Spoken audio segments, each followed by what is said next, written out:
Hello friends, welcome to Legal Valley. आज की हमारी वीडियो के स्पॉन्सर्ड पार्टनर है माय फाइनेंशियल एडवाइजरी। आज की वीडियो में हम आपको बताएंगे कि ITR 4 को कैसे फाइल करते हैं, उसकी फाइलिंग प्रोसेस क्या है, ITR 4 होती क्या है और किन लोगों के लिए ये एप्लीकेबल होती है। पर्सन्स होते हैं जिनकी इनकम होती है अदर सोर्स से और उनकी भी income up to 50 lakh rupees हो। थर्ड, वो बिजनेस इनकम ये ITR 4 ऑप्ट कर सकते हैं जो under section 44AD and 44AE के अंदर ऑप्ट करना चाहते हैं प्रिजम्पटिव बेसिस पे अपनी इनकम को। फोर्थ, वो पर्सन होते हैं जो इनकम फ्रॉम प्रोफेशन दिखाना चाहते हैं under section 44AD। And fifth, वो पर्सन होते हैं जो सैलरी और पेंशन से जिनकी इनकम होती है अप टू ₹50 लाख। तो इन सारे पर्सन्स के लिए ITR 4 एप्लीकेबल होती है। तो अब इसके बाद हम देखेंगे कि ITR 4 को कैसे फाइल किया जाता है। अगर आपको हमारी वीडियो पसंद आए तो चैनल को लाइक एंड सब्सक्राइब जरूर करिएगा। टैक्स की साइट ओपन करनी है जिसके लिए आप गूगल पे इनकम टैक्स टाइप करके सर्च कर सकते हैं। देन वेबसाइट ओपन होने के बाद आपको अपने अकाउंट में लॉगिन करना है। अकाउंट में लॉगिन करने के लिए यहाँ पे इस लॉगिन पे आप क्लिक करेंगे। इस पे क्लिक करने के बाद आपको अपनी यूज़र आईडी और पासवर्ड डालना है। आपकी यूज़र आईडी आपका पैन नंबर होगा और पासवर्ड जो आपने सिलेक्ट कर रखा है वो होगा। वो टाइप करने के बाद आप जब लॉगिन करेंगे तो कुछ इस तरह का आपका डैशबोर्ड ओपन हो जाएगा। इस डैशबोर्ड पे आपको ई फाइल पे क्लिक करने के बाद इनकम टैक्स रिटर्न्स में फाइल इनकम टैक्स रिटर्न में जाना है और अपना असेसमेंट ईयर सिलेक्ट करना है। असेसमेंट ईयर आपका इस साल का रहेगा 2021-22 और ऑनलाइन मोड के अंदर आप इसे कर सकते हैं फाइल।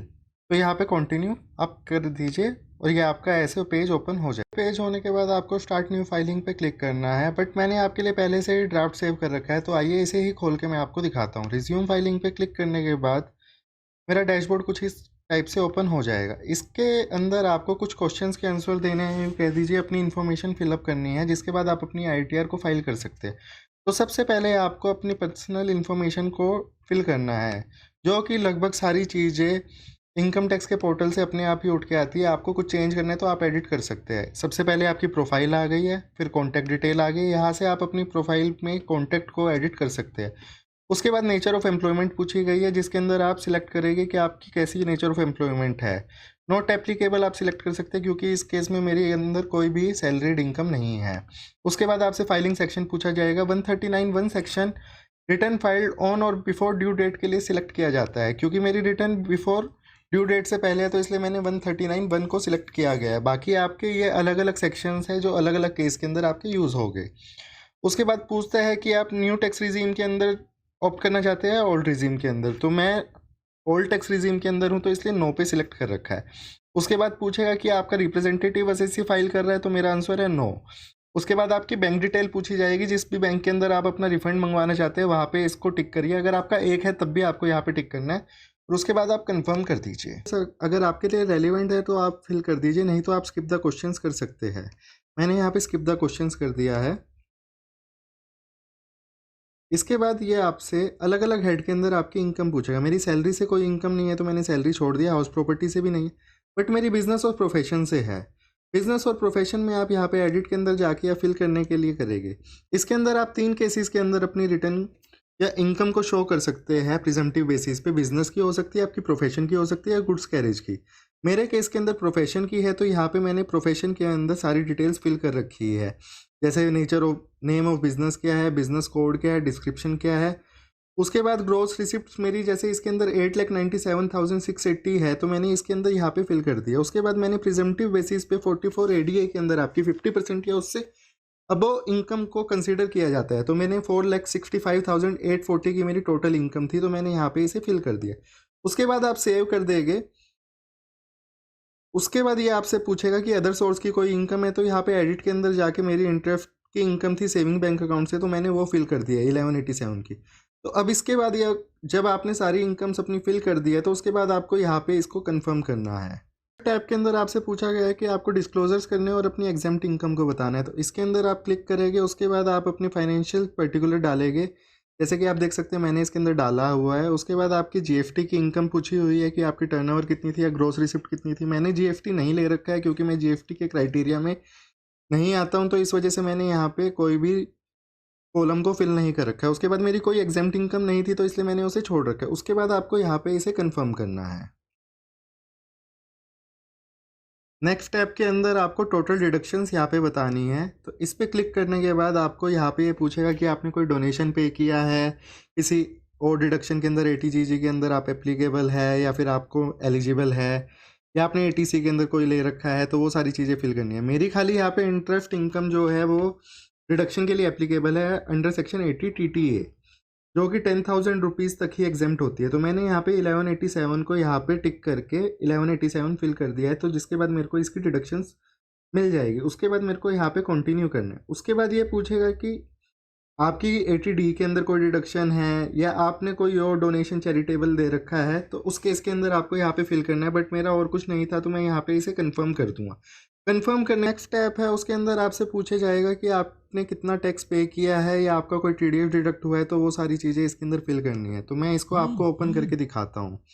सबसे पहले ये पूछ रहा है कि डिडक्शन ऑफ TDS, अगर आपका कोई सैलरी पर डिडक्ट हुआ है, तो मेरे केस के अंदर सैलरी नहीं है तो TDS डिडक्ट नहीं होगा। बट अदर देन सैलरी के अंदर मेरी जो मैंने प्रोफेशनल रिसिप्ट ली हुई है उसके अंदर मेरा TDS डिडक्ट हुआ है। तो यहाँ से आप इसकी डिटेल्स देख सकते हैं। जैसे आप यहाँ पे देख सकते हैं कि मेरा 2 जगह से TDS डिडक्ट हो रखा है। अगर आपके इसके अलावा भी कोई और डिडक्शंस है या फिर आपको इसको एडिट करना है, तो आप यहाँ पे टिक करके इसको एडिट कर सकते हैं। उसके बाद ये आपसे पूछ रहा है कि आपको 16C 16D के अंदर कोई फर्निश के थ्रू आपका TDS डिडक्ट हुआ है, तो मेरा आंसर है नो।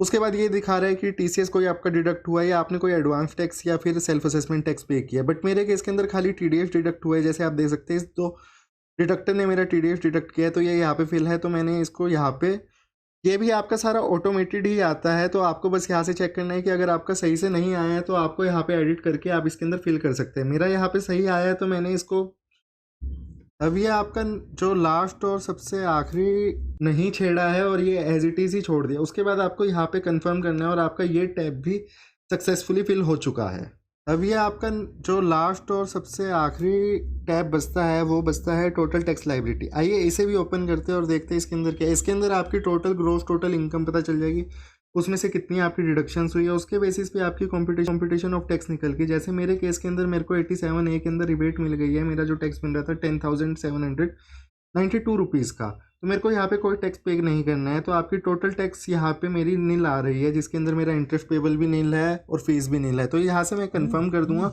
उसके बाद ये मेरे सारे टैब्स फिल हो चुके हैं। अब मैं यहाँ पे आप देख सकते हैं कि you are done, click to proceed. तो नीचे जब आप प्रोसीड पे क्लिक करेंगे तो आपका यहाँ से वैलिडेट करेगा। वैलिडेट के बाद मेरे को ये दिखा रहा है कि आपका टोटल एलिजिबल रिफंड जो बन रहा है 14,940 का बन रहा है। तो देख सकते हैं जो मेरा डिडक्शन हुई है TDS की, वो मेरे को वापस मिल जाएगा रिफंड के तौर पे। उसके बाद मेरे को यहाँ पे प्रीव्यू रिटर्न करना है। प्रीव्यू रिटर्न के बाद ये आपसे आपकी डिटेल्स पूछेगा, तो यहाँ पे आप अपनी डिटेल्स पे टिक करने के बाद प्रोसीड टू प्रीव्यू पे क्लिक करेंगे। प्रोसीड टू प्रीव्यू पे क्लिक करने के बाद ये आपको पूरा फॉर्म दिखा देगा। आप यहाँ पे पूरा फॉर्म चेक कर सकते हैं। जैसे मेरी सारी डिटेल्स यहाँ पे आ रखी है और बिल्कुल सही है, तो मेरे को यहाँ पे कुछ चेंज नहीं करना है। अगर आपकी कोई डिटेल गलत हो गई है या आपका एरर आ रहा है, तो आप इसे बैक जाके इसे फिर से फिल कर सकते हैं, एडिट कर सकते हैं। इस पे जब आप नीचे जाएंगे तो प्रोसीड टू वैलिडेशन पे आपका ये स्टेप ले जाएगा। प्रोसीड टू वैलिडेशन पे जाने के बाद अब जैसे मेरा यहाँ पे कोई एरर नहीं है, तो वैलिडेशन सक्सेसफुल आ गया है और कोई एरर नहीं है, तो अब मैं प्रोसीड टू वेरिफिकेशन पे जा सकता हूँ। प्रोसीड टू वेरिफिकेशन पे जाने के बाद ये आपसे 4 चीज़ें पूछेगा। ई वेरीफाई नाउ करना है, ई वेरीफाई लेटर करना है, या वेरीफाई विया ITR V के थ्रू करना है कि आपको डिपार्टमेंट के पास भेजना है। मेरे को जैसे इस केस के अंदर मेरा ई वेरीफाई लेटर करना है, तो मैं यहाँ पे टिक करूँगा और उसके बाद कंटिन्यू क्लिक कर दूंगा। कंटिन्यू क्लिक करने के बाद अगर मैं सबमिट कर देता हूँ, तो एक बार सबमिट होने के बाद इस रिटर्न के अंदर आप इसको मॉडिफिकेशन नहीं कर सकते। अगर फिर भी आपको इस रिटर्न के अंदर मॉडिफिकेशन करनी है, तो आपको रिवाइज रिटर्न फाइल करनी पड़ेगी। तो आप देख सकते हैं कि मेरी यहाँ पे रिटर्न तो प्रोसेस हो चुकी है, फाइल हो चुकी है, बट मेरे को ई वेरीफाई करना है विद इन 120 डेज के अंदर to complete the process of return filing. तो अब मैं गो टू डैशबोर्ड के अंदर जाऊंगा और वहां से मैं इसको ई वेरीफाई कर सकता हूं। तो इस तरह आपने देखा कि ITR 4 को हम किस तरह से फाइल करते हैं।